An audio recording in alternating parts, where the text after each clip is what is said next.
Welcome to Menopause Morph, your time to change. We're here to help you thrive through your menopause, bringing you experts in many fields to help you from perimenopause to menopause and beyond to become the strong, vibrant woman nature intended you to be. Hosted by Pauline McCarthy of the Pearls of Pauline, pearls of wisdom, compassion, and joy.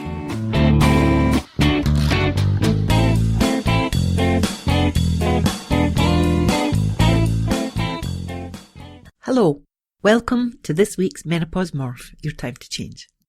Today I'm going to talk about Candida infections. Candida is a fungal infection, sometimes known as thrush. You can get this Candida in many different parts of your body, but mostly, or the most common area, is in the vagina. And if you've ever had it, it can range from a mild discomfort to feeling like some creature has crawled up inside you and is eating you from the inside out.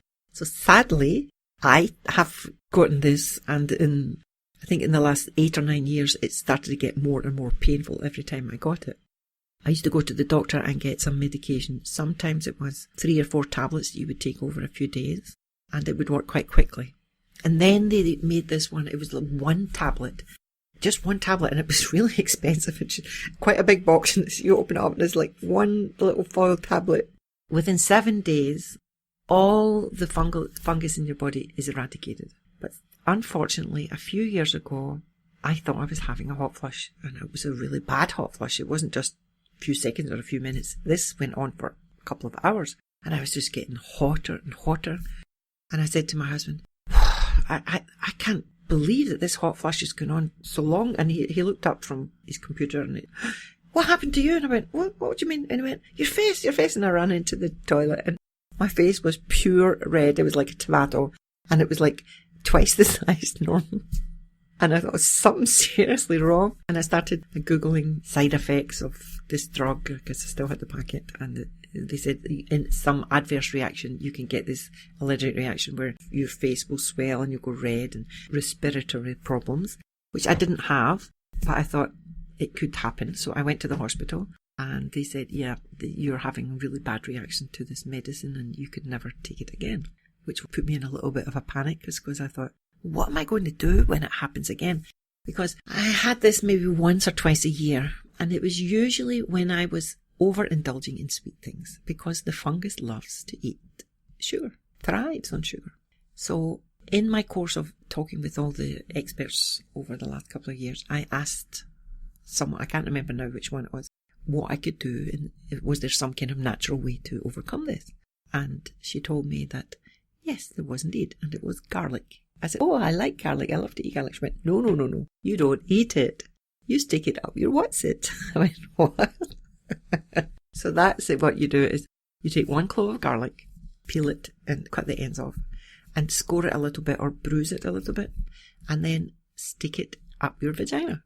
I find the best way is to lie down in bed and insert it that way. If you do it while you're in the toilet, you don't get it up as far. It sounds a bit unusual, but it is nature's way. Nature has a way of curing everything. So this is nature's way of curing fungal infections. There are 2 ways you can do it. You can put it up and let it fall out naturally. Depending on how far up you've got it and how vigorous you are when you're straining at the toilet, it can be up there for 1 day to 3 days even. Some women like to put it in at night and take it out in the morning and then put in a fresh one twice a day. I prefer just to let it stay in there as long as it wants to and let it plop out. And it eventually will. One day it was 3 days and I was beginning to get a little bit worried, but then it came out.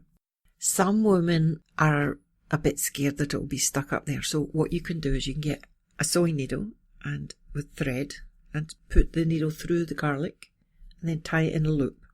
Then it's a bit like a tampon. It's like with the string attached. Instead, you've got your clove of garlic with the string attached, so you can pull it out that way. Now, on the second time that I had to use it, something very unusual happened. When it came out, some parts of it were a kind of bluish green colour. And I was like, what? And I thought it was like, it's like the penicillin kind of colour. And I was a bit worried. So I Googled it. Garlic turning blue or garlic turning green. And I found a few entries of people that were cooking with garlic in an acidic solution, like with maybe tomatoes or something. And it was turning green. And then the more I researched it, then I found women who had been using garlic as I was, as a natural medicine. And it also I was turning green. So I asked one of the experts that I was interviewing about this, and she said that sometimes the vagina is naturally a little bit acidic, but if you don't use it, it can get more acidic. And when you have pain in your vagina and you've got this fungal infection, you're not really wanting to have a penis stuck up there, are you? So there was like a no-go zone for my husband for some days. So that was maybe one of the reasons why it was more acidic. But anyway, the point is that if the garlic turns bluish green, don't panic. It's just a natural thing. Maybe it'll encourage you to get more frisky when you're feeling better. Who knows? So what I just wanted to express is that, as I said earlier, nature always provides something to help us cure things. And I think in the West we have become kind of brainwashed by the pharmaceutical companies to think that only prescribed medicines is the route to go. They are the only thing that can cure your ills. But often when you take one medicine, it has a side effect. And then you have to take another medicine for that side effect. And then that causes side effects and you have to take another medicine for that side effect. And it just snowballs. The good thing about using garlic is that there are no side effects. Well, apart from, I would say, you taste it in your mouth. So it shows you how fine the membrane is in the vagina. So all these ingredients or the essence of the garlic is getting absorbed into your bloodstream and eventually coming through your tongue. There are different ways that the body expels things, and that is through your pee, through your stools, through the tongue, through your sweat. You wake up in the morning with a little taste of garlic in your mouth. If you like garlic, that's okay. If you don't like garlic, just go and brush your mouth and brush your tongue. But apart from that, there are no serious side effects at all. The next thing I'd like to talk about is that I am now working with a lady called Melissa Matson, who I'll be interviewing very soon, probably for the next interview. She's going to work with me on the new menopause retreat, which will be in November. We haven't got exact dates yet. So if you're interested to come to that, if you're interested to learn more about it, then please go to my website, menopausemorph.com. There you can see there's a thing that says sign up for a free menopause self-esteem book. You can read that if you want. If you've got low self-esteem, you can read it. If you've got great self-esteem, just sign up for it anyway and you'll be on my mailing list. So that when we have a set date for the retreat, we can let you know about it. I don't give out emails all the time. In fact, I don't think I've ever given out an email on it. But it's collected there so that when there is an announcement to make, I can give it out to you. I'll tell you a little bit about the retreat. We're going to have 3 days of trips interspersed, as well as some information about natural ways to overcome your symptoms. One of the trips will be on the Golden Circle, which is we go to first Thingvellir, which is the national park where it was the first parliament about 1,000 years ago. And that is an area where the tectonic plates of America and Europe are coming apart. And there is actually a ravine there that you can walk down and see the waterfalls. It's a very amazing place. From that, we will go to Geysir, the original geyser site. The original geyser in Icelandic Geysir doesn't erupt anymore. But just a few metres away from that is one called Strókur, which erupts about every 5 minutes. So we'll go and see that. Then from there we will go to the Golden Waterfall, Gullfoss, which is an amazing, amazing waterfall. And if we're lucky and the sun shines, we'll see a rainbow over it. Then from there we will go to the Secret Lagoon, which is in Flúðir. Many people, when they hear about Iceland, they hear about the Blue Lagoon. But the Blue Lagoon, which is quite near the airport, has become so commercialised. It's so full of people, it's not pleasant anymore.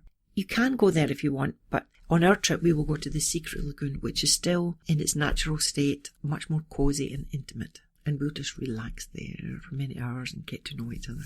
And all the food on the retreat will be wild lamb, wild salmon, natural products. We'll bring in our own chef and she'll be cooking food that will improve our health through menopause. We will have all female staff, so it'll be a time to let your hair down, a time to talk about the men in your life or the lack of men in your life. Talk bitch about all the things that drive you nuts about things back home. Just get all the garbage out, fill up, recharge your batteries, and go home refreshed. Other things we'll be doing is oil painting. I'll be teaching you oil painting. We'll have a karaoke night. We'll have lots of time to walk in the nature and reassess your life. We'll have a trip around Snæfellsnes Ness, where the glacier Snæfellsjökull is where Jules Verne wrote the book Journey to the Centre of the Earth. Hopefully, we will go down the cave that Jules Verne said was going into the centre of the earth. And it's very much like in our menopausal time, we are cleansing our womb, getting rid of that part. And so this time we will have a journey to the womb of the earth. Very exciting, I think. And also on that trip, we'll go to see some beautiful small fishing villages, Stykkishólmur, Ólafsvík and Grundarfjörður, and the Snæfellsjökull National Park. Then on the way back, we will go to, or maybe another day, we'll go to the Settlement Centre Museum in Borgarnes. The hotel is just outside Borgarnes, which is a small town of 800 inhabitants, which is a half an hour drive north of Akranes, where I live. So, then other things we'll be doing. Melissa is a trained practitioner of the Alexander technique. It really helps improve health in the body. And I had a visitor from America here last week, and she had been very ill for years, and she told me that she had been cured using the Alexander technique. And I heard about this in the 70s.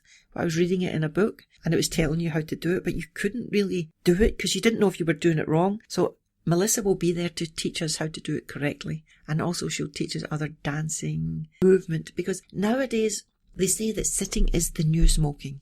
We sit all the time. We sit at our computers. We sit at the TV. I don't watch TV, but a lot of people do. But we spend a lot of our life just sitting down.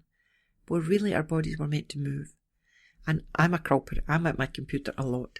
So I'm really looking forward to it, making movement. I hate going to the gym. This is not me at all. I would much more prefer to do the dancing and the natural movements that Melissa's talking about. So I'll be interviewing Melissa soon on Menopause More, and she will be telling us more about this technique and more about the things that she'll teach us on the retreat.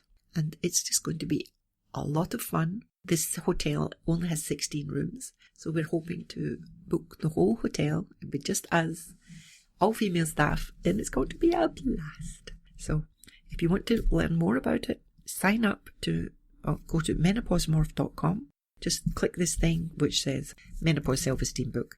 You can read it if you want to, if you have self-esteem issues. If you're not, if you're bubbling and full of energy and can fight the world and you don't need that, just sign up for it anyway and you'll be on the mailing list. You don't need to read the ebook. So I'm really looking forward to that. That's going to be in November. I can't remember if I told you that. We haven't set an exact date for it yet, so that's why I want you all to sign up to the mailing list so that when the information does come out, I'll be able to let you know.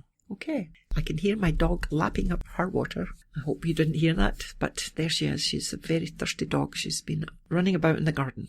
Maybe Melissa will be having us running about in the garden at the hotel. It's in Hotel Hafnarfjall. So until next week, ladies, thank you very much. And remember, there's a lot of natural medicines out there that can cure you. I think we'll get somebody on to talk more about that, because for me, it's much more fascinating to use natural things to cure ourselves than drugs that cost a lot of money and have side effects. Don't you think so? Okay, my darlings, until next week. See you then. Bye.